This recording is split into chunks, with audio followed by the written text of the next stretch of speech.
আসসালামু আলাইকুম ওরহমতুল্লাহ। বিসমিল্লাহির রহমানির রহিম। আমি আজকে ছোট্ট একটি দোয়ার কথা আলোচনা করব। দোয়াটি আপনারা দূর থেকে 3 বার পড়ুন। যার জন্য পড়বেন সে আপনার প্রেমে পাগল হয়ে যাবে, আপনাকে পাগলের মতো ভালোবাসবে। সুপ্রিয় দর্শক, এটি একটি পবিত্র কোরআনের আমল, কোরআনের দোয়া। আপনারা বিশ্বাসের সঙ্গে পড়তে পারেন। অবশ্যই এই আমলটি করলে আপনারা লাভবান হতে পারবেন, অবশ্যই ফল পাবেন। যার জন্য পড়বেন সে আপনাকে পাগলের মতো ভালোবাসবে, আপনার প্রেমে পাগল হয়ে যাবে। দর্শক, এই দোয়াটি আপনি যেভাবে পড়বেন আগে সেই নিয়মটি আপনাদেরকে বলে দেব। আপনি এই আমলটি জায়েজ কাজের জন্য ব্যবহার করবেন। যেমন মনে করুন আপনি কাউকে বিয়ে করতে চান, তবে তার জন্য আপনি দূর থেকে এই আমলটি করবেন, এই দোয়াটি পড়বেন, তাহলে সেও আপনার জন্য পাগল হয়ে যাবে। আর যদি স্বামী স্ত্রীকে পাগল করতে চায়, মানে স্বামী চায় তার স্ত্রী আরও তাকে বেশি ভালোবাসুক, তাকে খুব বেশি ভালোবাসুক, তাহলে স্বামীও এই দোয়াটি করতে পারে।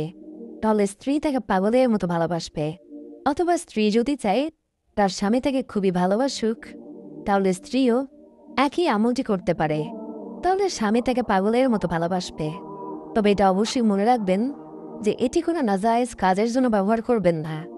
যাকে আপনি বিয়ে করতে চান, ভালোবাসতে চান, দূর থেকে আপনি এই দোয়াটি পড়বেন, এই আমলটি করবেন, তাহলে সে আপনাকে মন প্রাণ দিয়ে পাগলের মতো ভালোবাসবে এবং আপনার জন্য পাগল হয়ে যাবে। প্রিয় দর্শক, এটি পবিত্র কোরআনের একটি ছোট্ট আয়াত। সবাই অত্যন্ত সহজেই মুখস্থ করতে পারবেন। একটু চেষ্টা করে দেখুন না, সবাই পারবেন। প্রিয় ভাই ও বোনেরা, এই আমলটি করার আগে আপনাকে প্রথম 3টি কাজ করতে হবে। 1. আপনি পরিপূর্ণ বিশ্বাস নিয়ে আমলটি করবেন। 2. আপনি মিথ্যাগত পরিত্যাগ করবেন। 3. 5 ওয়াক্ত সালাত পড়ার চেষ্টা করবেন। তাহলে শুনুন সেই দোয়াটি কি। স্ক্রিনে সেই দোয়াটি আমি লিখে দিচ্ছি, আপনি সেখান থেকেও মুখস্থ করতে পারবেন। আর বাংলা উচ্চারণ সহ দেয়া থাকবে। এতে করে প্রিয় ভাই ও বোনেরা, আপনারা সেই দোয়াটি পড়ার আগে 3 বার দরুদ শরীফ পাঠ করবেন। এটা দরুদে ইব্রাহিম, অর্থাৎ যে দরুদ শরীফটি আমরা নামাজের মধ্যে পড়ে থাকি। আপনি এই দোয়াটি করার আগে 3 বার দরুদ শরীফ পড়বেন। এরপর 3 বার আপনি এই আয়াতটি পাঠ করবেন। অর্থাৎ যে দোয়াটির কথা বলবো সেই দোয়াটি হলো পবিত্র কোরআনের একটি আয়াত। আপনি এই আয়াতটি 3 বার পাঠ করবেন। 3 বার পাঠ করার পর কোনো মিষ্টি দ্রব্য জিনিসের উপরে ফু দেবেন। ফু দেওয়ার পরে আপনি যাকে ভালোবাসেন সে কাছে থাকলে তাকে খাওয়াবেন। অর্থাৎ 3 বার এই আয়াতটি পাঠ করার পর মিষ্টির উপরে ফু দিয়ে তাকে খাওয়াবেন এবং শেষে আপনি 3 বার দরুদ শরীফ পাঠ করবেন। অর্থাৎ বোঝা গেল, আপনি এই আয়াতটি পাঠ করার আগে, অর্থাৎ এই আয়াতটি পাঠ করার আগে এবং শেষে দরুদ শরীফ পাঠ করবেন। আর মাঝখানে এই আয়াতটি আপনাকে 3 বার পাঠ করতে হবে। এই আয়াতটি পাঠ করার পরে কোনো মিষ্টান্ন জিনিসের উপরে ফু দেবেন। ফু দিয়ে আপনি যাকে ভালোবাসেন বা যাকে আপনি কামনা করেন বা যাকে আপনি ভালোবাসবেন তাকে আপনি সেই মিষ্টি খাবারটি খাওয়াবেন। আর তাহলেই সে আপনাকে পাগলের মতো ভালোবাসবে এবং আপনার প্রতি খুবই আকর্ষিত হবে। হ্যাঁ, এখন একটি প্রশ্ন হলো, আপনি যার জন্য এই আমলটি করবেন, এই দোয়াটি পড়বেন, সে যদি আপনার কাছে না থাকে তাহলে কি করবেন? তাহলে আপনি এই দোয়াটি পড়ার আগে 3 বার দরুদ শরীফ পাঠ করে নেবেন। তারপর এই দোয়াটি পাঠ করবেন। পাঠ করার পরে যার জন্য আপনি এই দোয়াটি করছেন, এই আমলটি করছেন, তাকে আপনি মনে মনে ধারণা করবেন। তার আকৃতি আপনি মনের মাঝে ফুটিয়ে তুলবেন যে আমি অমুকের জন্য এই পবিত্র আমলটি করছি। বাস, পড়ার পরেই আপনি 3 বার দরুদ শরীফ পাঠ করবেন, তাহলেই হয়ে যাবে। এই কাজটি আপনি জায়েজের ক্ষেত্রে করতে চাইলে স্বামী স্ত্রীর বেলায় খুব ভালো হয়।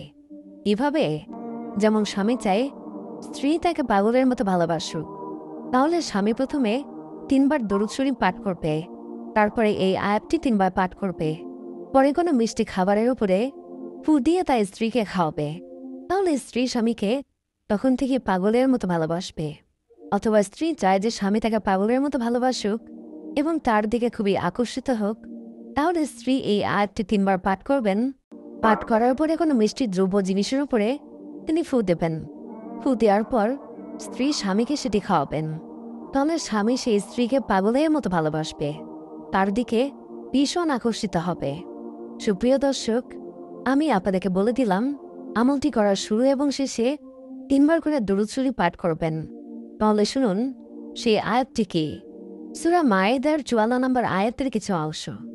সেই আয়াতটি হচ্ছে, ইউহিব্বুহুম ওয়া ইউহিব্বুনাহু আযিল্লাতিন আলাল মুমিনিনা আইজ্জাতিন আলাল কাফিরিন। আপনার মুখস্থ করার জন্য আবারও বলছি, ইউহিব্বুহুম ওয়া ইউহিব্বুনাহু আযিল্লাতিন আলাল মুমিনিনা আইজ্জাতিন আলাল কাফিরিন। দর্শক, আপনি চাইলে এই আয়াতটি স্ক্রিনশট দিয়ে আপনার কাছে রাখুন। তাহলে আপনি চাইলেই দেখে দেখে এই আমলটি করতে পারবেন। তারপরেও আমি আপনার মুখস্থ করার জন্য আবারও বলছি, ইউহিব্বুহুম ওয়া ইউহিব্বুনাহু আযিল্লাতিন আলাল মুমিনিনা আইজ্জাতিন আলাল কাফিরিন।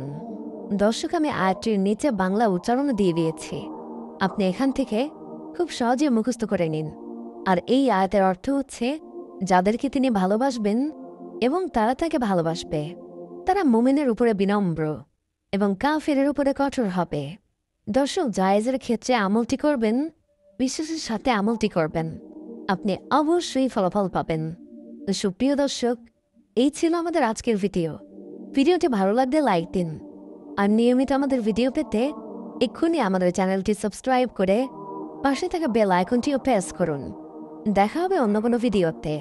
আসসালামু আলাইকুম ওয়া রাহমাতুল্লাহ।